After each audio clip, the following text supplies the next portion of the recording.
No me van a hacer bulla, voy a pasar clase.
Bien, buenas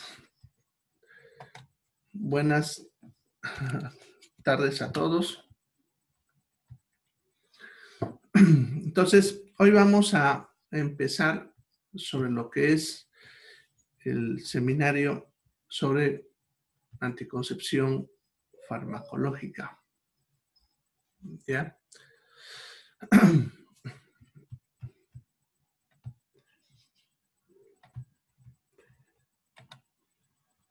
Bien, antes de iniciar, por aquí, por mi zona, se ha caído la red de Tigo, ya que es con la que yo normalmente trabajo, que es la red más rápida. No tengo ahorita Tigo, así que estoy trabajando con mi otra red de cotas, que es más lenta.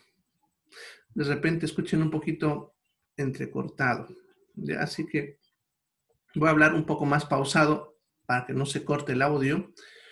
Y si tienen preguntas, escríbanlas en el chat, ya que cuando traten de hacerlo hablado, seguro va a estar cortado y no voy a poder escuchar.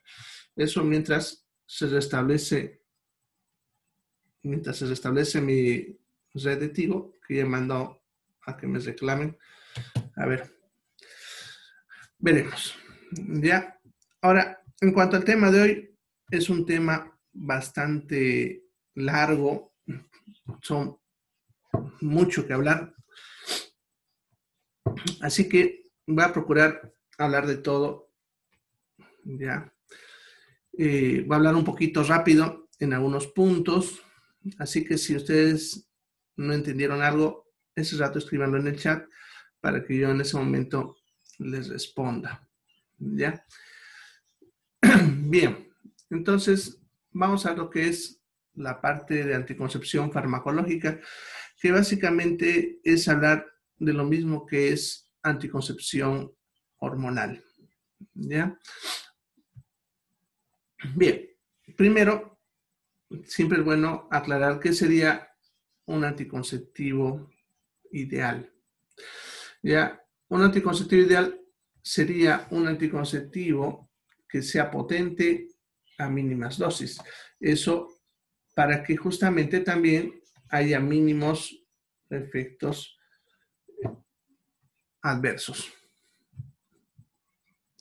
Debe ser específico Eso se refiere al bloqueo de la ovulación, que es lo que vamos a ver más adelante, que es lo que hacen estas drogas, ¿ya? Sin que la parte hormonal modifique otras funciones a nivel del cuerpo. Se adapte al estilo de vida del paciente, ¿ya? O sea, no necesariamente tiene que ser tableta, pues inyectable, otro. O sea, que haya una alternativa adecuada para cada paciente. Y por último, que se use de forma sencilla. Bien, eso es el anticonceptivo ideal, pero como vamos a ver, algunos cumplen con uno u otro, pero con otro falla.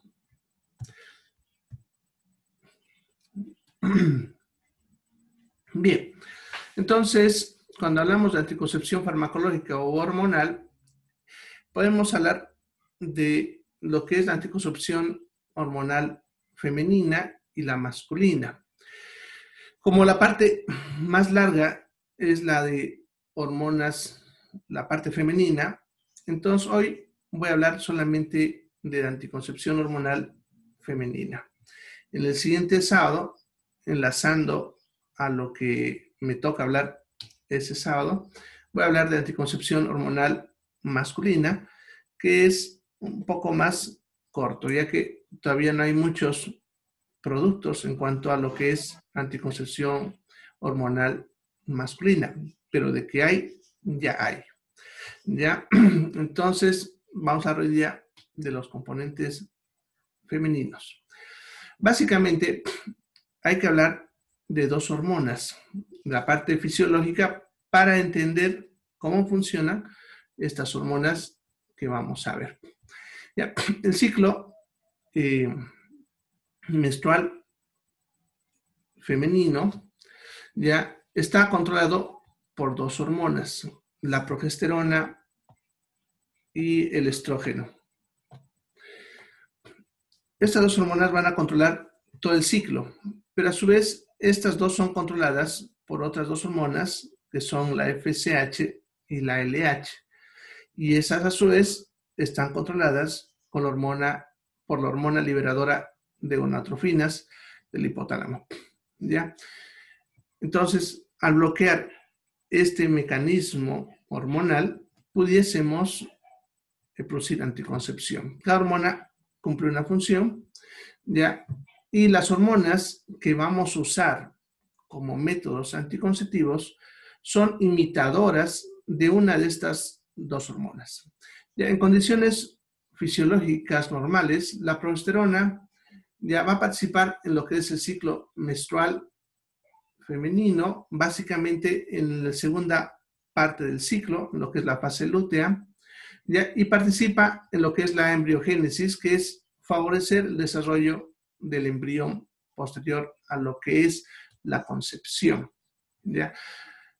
Ayuda a formar el cuerpo lúteo y que permanezca la placenta si es que hay embarazo. Entonces, la progesterona es la hormona que se incrementa el cuerpo de la mujer durante el embarazo. Ya, este dato es importante comprenderlo porque muchas hormonas son imitadoras de esta y por lo tanto muchos de los efectos adversos son los efectos similares a los síntomas del embarazo. Ya, el estrógeno es la hormona que se va a encargar de lo que es el desarrollo del endometrio y lo que sería la libido. Bien, vamos a verlo en un gráfico para entender rápidamente cómo es este mecanismo hormonal.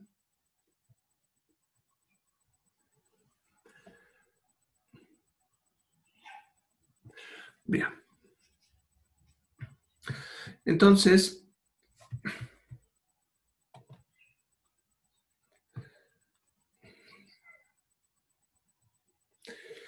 a nivel del hipotálamo, en el cerebro, se produce la hormona liberadora de gonadotrofinas, que esa se abrevia GnRH. Esta hormona, que es del hipotálamo, estimula a que la hipófisis, que es una pequeña glandulita que está debajo del cerebro justamente, que es ese que les voy a encerrar acá, que aquí lo tenemos ampliado, ya, es estimulado por lo que es la GnRH a producir dos hormonas, la FSH y la LH. La FSH, que significa hormona folículo estimulante, es una hormona que va a hacer dos cosas. La primera, va a estimular a que el ovario produzca estrógeno. ¿Ya? Es la primera función que hace la FSH. La segunda función que hace la FSH es hacer que en el ovario empiece la maduración de los folículos. ¿Ya? Sucede que en cada ovario hay miles de folículos, cada uno contiene un óvulo, ¿ya?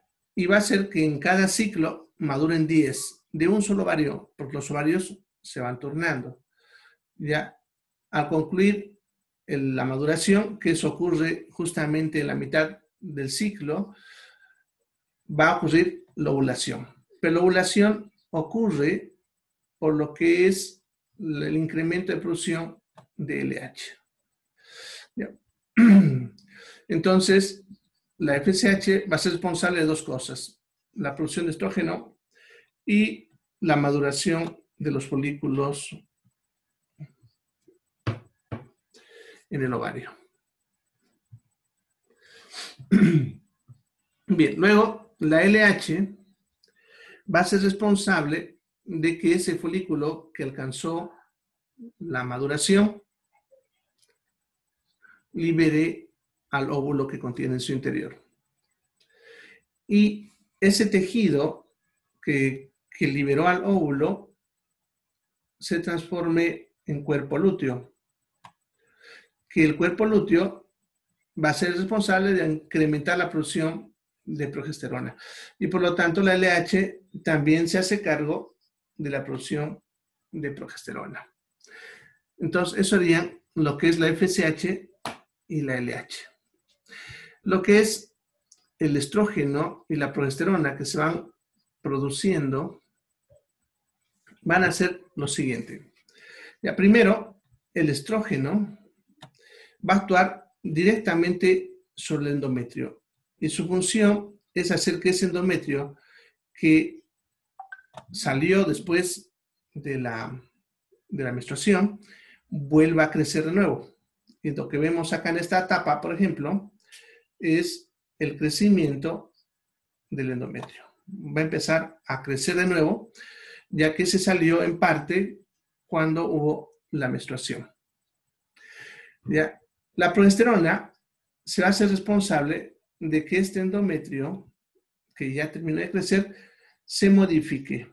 ¿Ya? Una modificación dirigida a recibir al embrión que tiene que llegar a implantarse en el endometrio. ¿Ya? En otras palabras, esta etapa, el endometrio se transforma en un endometrio secretor donde empieza a producir sustancias nutrientes para el embrión, para mantenerlo vivo mientras él va alcanzando sus características y su placenta va desarrollándose en medio del endometrio para poder nutrirse. ¿Ya? Entonces, en otras palabras, la progesterona es la hormona que mantiene el embarazo, ya que si hay un embarazo, la progesterona, en vez de caer, como vemos en este gráfico, va a empezar a subir para que el endometrio se mantenga y pueda recibir al embrión. Ya, esta subida de progesterona es la que da los síntomas del embarazo. Bien, ahora, estas mismas dos hormonas, los estrógeno y progesterona, también modifican la secreción mucosa del cuello uterino. ¿Ya? La van a volver más espesa o más fluida dependiendo de su concentración. Eso para favorecer o frenar el ingreso de espermatozoides hacia lo que es la cavidad uterina y de ahí la trompa de falopio para producir la concepción. Bien, entonces, esos son lo que es la parte fisiológica hormonal que vamos a ver hoy. Ahora, las hormonas que vamos a ver, si bien más adelante les voy a repetir, ¿qué es lo que hacen? Imitan al estrógeno o a la progesterona, ¿ya? Entonces van a imitar a una de estas dos. Ahora, cuando se produce, o pongámosle, le vamos a dar una droga que imita al estrógeno, entonces el cuerpo interpretaría que está produciendo mucho estrógeno, ya que estoy dando una externa que está imitando a ese estrógeno, y eso se interpreta en el cuerpo como que se está produciendo mucho estrógeno. Eso bloquearía la producción de FSH, ¿ya?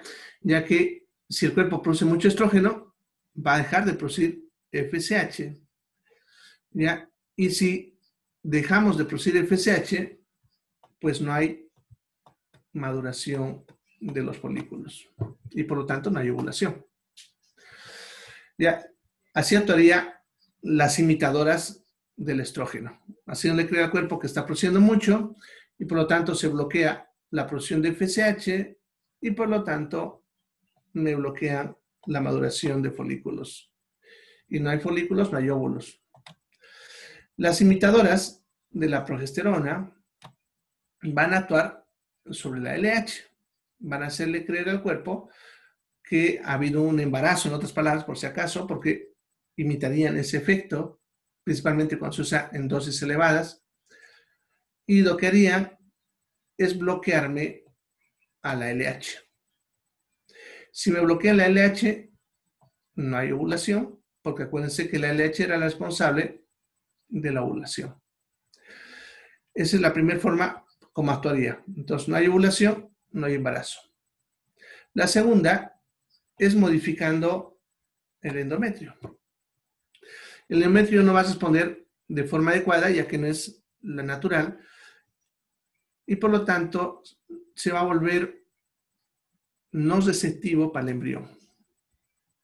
De tal manera que si esta primera función no haya funcionado, ya el endometrio no recibirá a ningún embrión.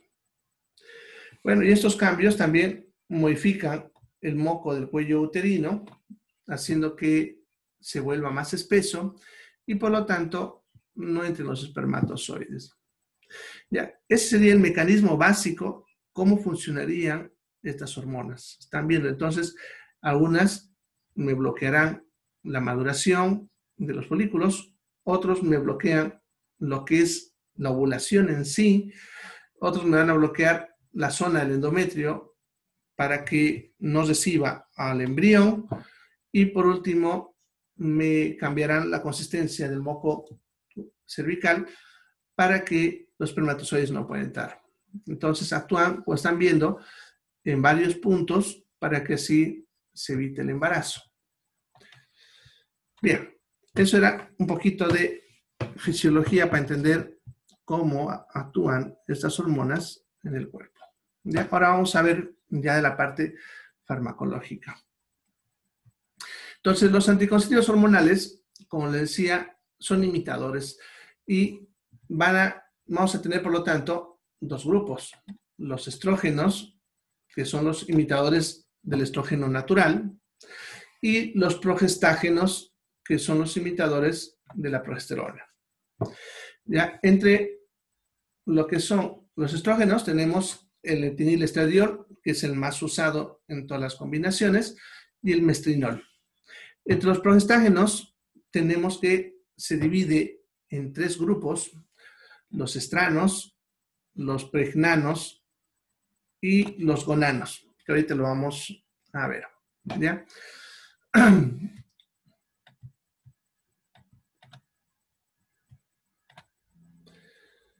Bien, entre los gonanos, el más famoso es el levonorgestrel.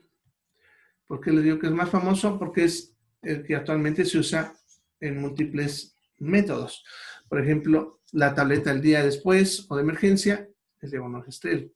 La que viene en los implantes, en el dispositivo intrauterino hormonal, es el levonorgestrel.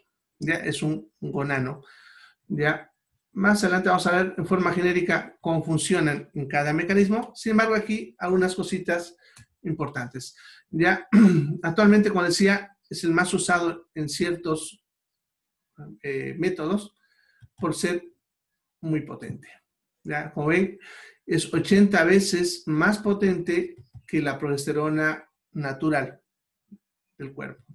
¿Ya? Por lo tanto, una dosis incrementaría en la sangre esta sustancia y eso el cuerpo lo interpretaría como si la progesterona haya incrementado de forma brusca, imitando, como decía, un embarazo.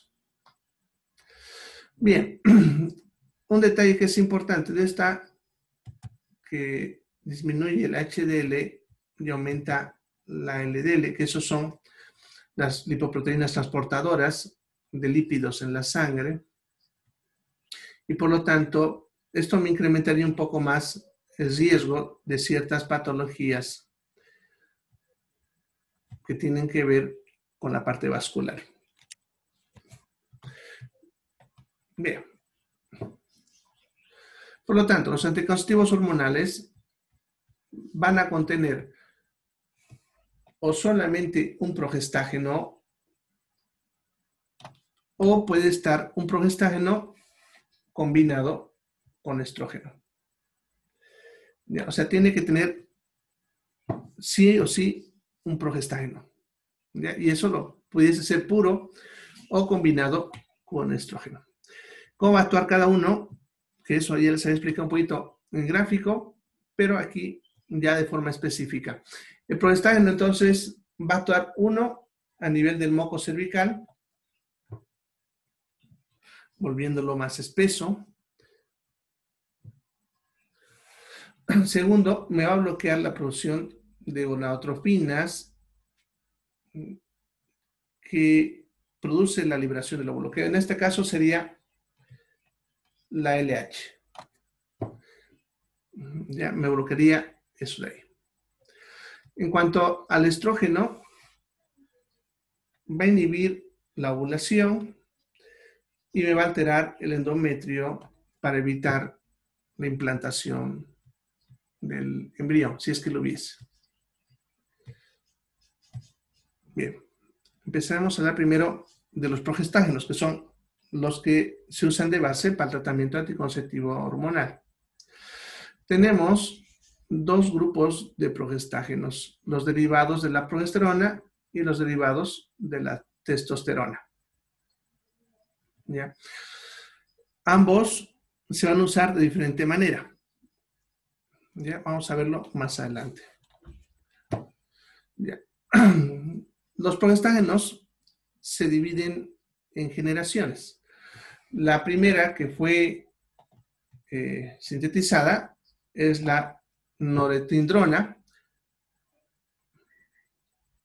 de donde ya salen los de segunda generación, que son estas drogas de acá, el 3-metilgonanos y el 3-etilgonanos. Y de ahí salen ya los de tercera generación, que como ven son varios, de los cuales lo usamos en diferentes formas cada uno, de los cuales tal vez los que vale la pena mencionar son el norgestrel, el levonorgestrel, y bueno, y estos cuatro de acá, el costodeno, dejostrel y norgestimato. Los otros los usamos menos.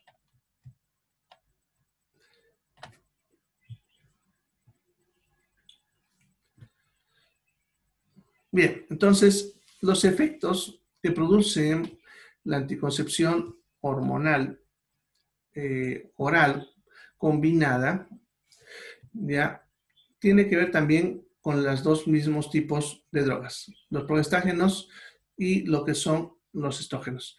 Ya los que son los progestágenos me van a bloquear a la LH, por lo tanto suprimen la ovulación.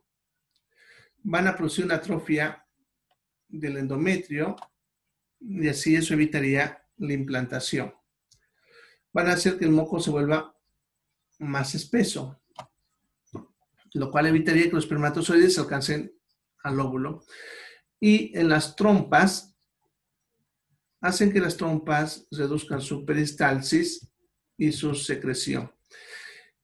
Eso también frenaría el avance de los espermatozoides y del óvulo, evitando que no se encuentren.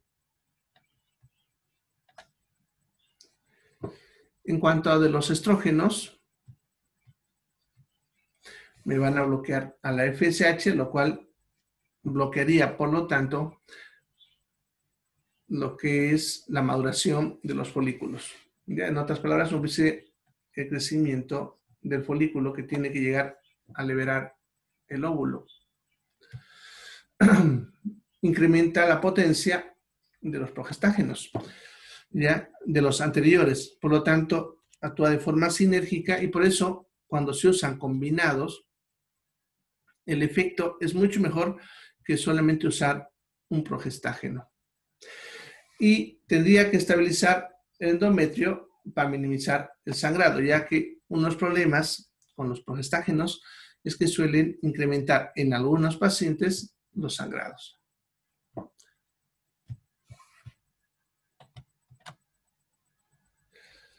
Bien, a nivel central, por lo tanto, van a bloquearme la producción de gonadotropinas, lo que serían la FSH y la LH que mencionaba. Esto llevaría a disminuir la producción de estrógenos y progesterona natural, ya que si no hay liberación de gonadotropinas, lo que es el estrógeno y progesterona natural dejan de producirse, ¿ya? Y esto haría que no haya un ambiente adecuado para que maduren los folículos, ya que no hay el estímulo que, ¿se acuerdan?, era la que producía la FSH. No se formará cuerpo lúteo, que es el que mantiene la producción de progesterona y por lo tanto el embarazo. Ya, el endometrio no va a crecer como debería y por lo tanto no hay quien reciba adecuadamente al embrión si es que lo hubiese. ¿Ya? Y también no hay la descarga rápida del LH, que es lo que provoca la ovulación.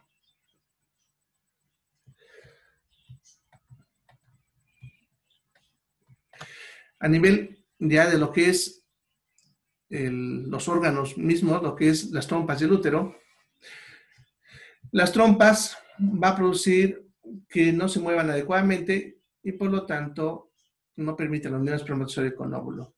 En cuanto al endometrio, va a disminuir la producción de glucógeno, que es un nutriente esencial para que el embrión pueda sobrevivir. Y eso hace que el embrión, si es que llegase a formarse, no tenga dónde implantarse o su implantación no sea adecuada y por lo tanto no pueda sobrevivir. Y por último, me alteraría el moco cervical, haciendo que sea más difícil que los espermatozoides lo penetren. Ya. Bueno, en cuanto a estos, que estamos hablando de los, por si acaso, los que se usan pues, por vía oral, una vez tomada la tableta, generalmente su pico de inicio es a las 2 horas. Y a partir de ahí vais reduciendo hasta 24 horas después. Por eso las tabletas se consumen diariamente. Bueno, antes de seguir a la siguiente diapositiva, en 7 minutos se va a cortar, se van a ir a lo que dice el segunda parte, en los enlaces que les he enviado, ¿ya? Ustedes van a entrar sin ningún problema. ¿Ya? Yo de repente me tarde 1 minuto o 2, no se desesperen, ya que voy a tratar de ver si la red de Tigo ya me está funcionando para que no esté así entrecortado el audio, ¿ya? Bien, seguiremos. Entonces, algo que es importante conocer cuando hablamos de anticoncepción hormonal, principalmente de lo que es la anticoncepción hormonal por vía oral, es las interacciones farmacológicas. En las inyectables, si bien hay una interacción farmacológica, no es muy preocupante porque realmente son a dosis elevadas. Lo que son los implantes, los inyectables y el dispositivo intrauterino hormonal liberan estas hormonas a mayor dosis y por lo tanto, si bien hay una interacción, suele ser mínima. En cambio, cuando hablamos de tabletas, como sus dosis son más bajas, la interacción puede ser mayor. Y eso puede hacer que el método anticonceptivo falle.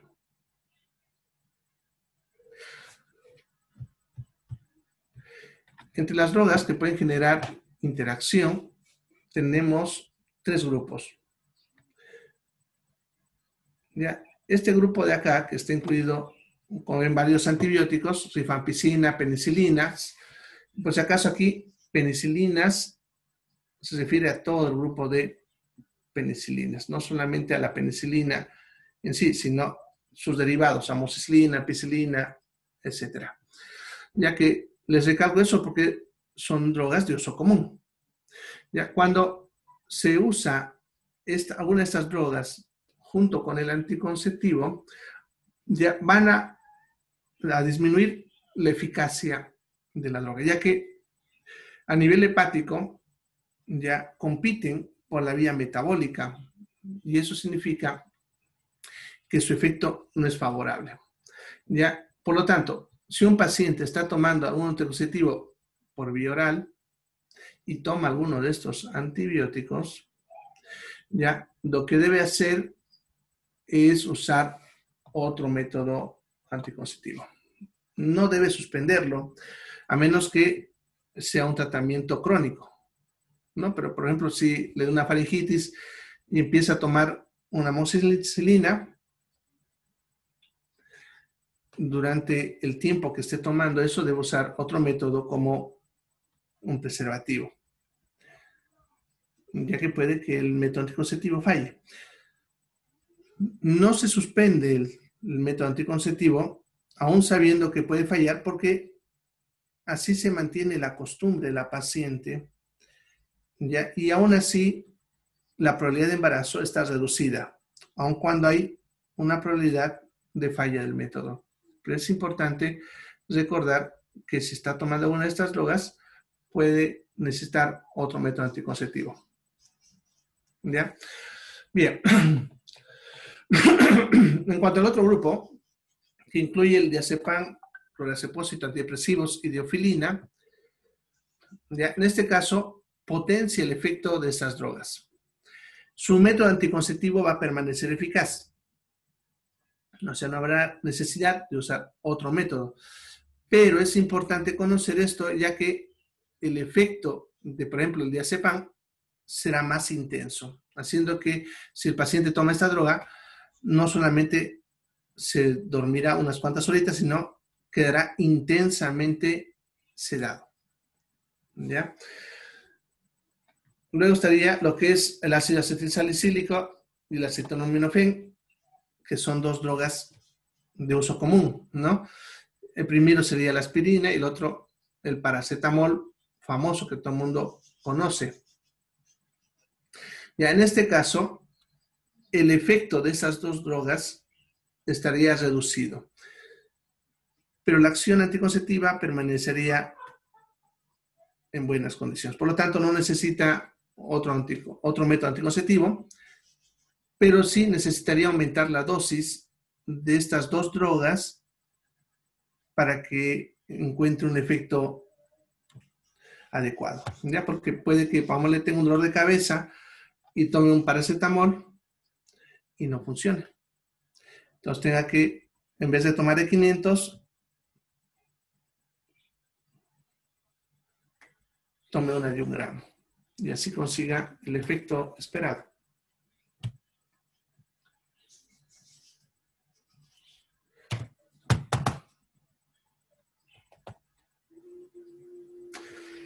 Bien.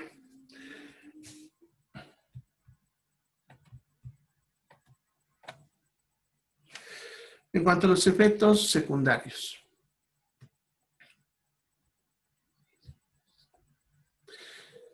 Uno de los efectos secundarios es la ganancia de peso. esta ganancia de peso se va a deber a dos cosas. Uno, a que el cuerpo va a tender a almacenar más grasa, y el otro a que va a tener a retener agua. Principalmente cuando son solamente progestágenos o se usan a dosis más elevadas. Porque no se olviden lo que les decía, que estas hormonas son imitadoras, y en cuanto a la progesterona en el cuerpo, si es que se incrementa la progesterona natural, que eso ocurriría en el embarazo, esta hormona estimula que el cuerpo se prepare para el trabajo de parto y la lactancia, ¿ya? Por lo tanto, haría que incremente la retención de grasa y agua, que eso es necesario para el embarazo y el trabajo de parto y la lactancia, en condiciones fisiológicas. Y por eso hay un incremento de peso. Bien, se va a cortar en segundos. Nos vemos en el segundo enlace. ¿Ya? Váyanse al segundo. Váyanse yendo al enlace.